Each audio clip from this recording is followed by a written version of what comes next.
Gelot.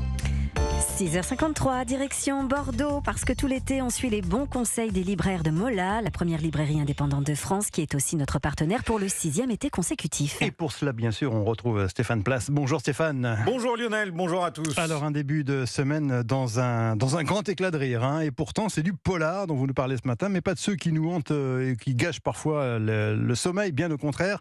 Shit de Jackie Schwartzman, c'est votre coup de cœur du jour, Stéphane.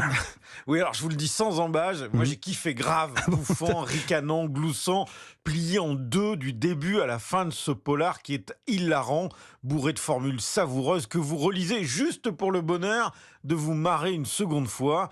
L'histoire, c'est celle de Thibaut Morel, qui est CPE, conseiller principal d'éducation dans un collège, et il habite dans une cité sensible de Besançon, la Planoise. Pour entrer dans son immeuble, ça va vous donner l'ambiance, où est implanté un fructueux point de deal, il doit tous les jours montrer un justificatif de domicile aux jeunes trafiquants de drogue qui filtrent les entrées. Oh, Thibaut a bien essayé de s'insurger, et le retour ne s'est pas fait attendre. Une tarte humiliante, alors désormais, il n'oublie jamais sa facture d'électricité pour pouvoir rentrer chez lui, la loose, jusqu'au jour où résonne dans l'appartement d'en face, là où se vend le shit, le staccato d'une Kalachnikov. Les dealers viennent d'y passer, victimes d'un règlement de compte sanglant. Et notre sage fonctionnaire découvre la scène, il trouve aussi des liasses de billets, beaucoup d'argent, et puis de la drogue, beaucoup de drogue. Avec l'aide d'une voisine, Thibaut va décider de relancer le trafic.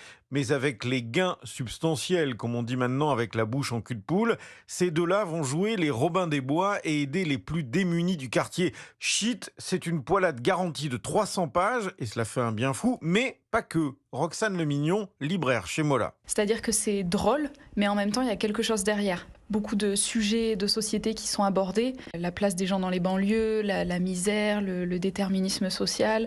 Donc c'est vrai qu'il y a tout ça en toile de fond et on se pose quand même des questions. Des formules qui font mouche, comme lorsque Thibaut, le conseiller principal d'éducation, donc, se paye l'intendante du collège qui veut proscrire la viande des menus de la cantine.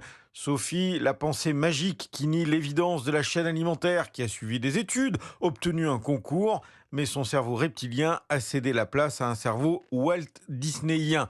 Voilà, ça, c'est signé Jackie Schwartzman. Pendant des années, j'ai essayé de faire des polars sérieux et ce que je faisais était mauvais. Et le jour où je me suis dit, bon, il faut que j'écrive ce qui me sort de façon naturelle. Et puis, ce qui sort de façon naturelle, c'est par le biais de l'humour, effectivement. On peut peut-être dire plus de choses par ce biais-là. Je trouve que l'humour est un bon outil pour parler de choses graves. Shit avec un point d'exclamation, titre de ce roman qui vous garantit un shoot de bonheur. Excellent pour la santé celui-ci. Le seul risque, c'est une crampe des zygomatiques à force de rire. Shit de Jackie Schwartzman, donc c'est paru au Seuil. La musique Marlène.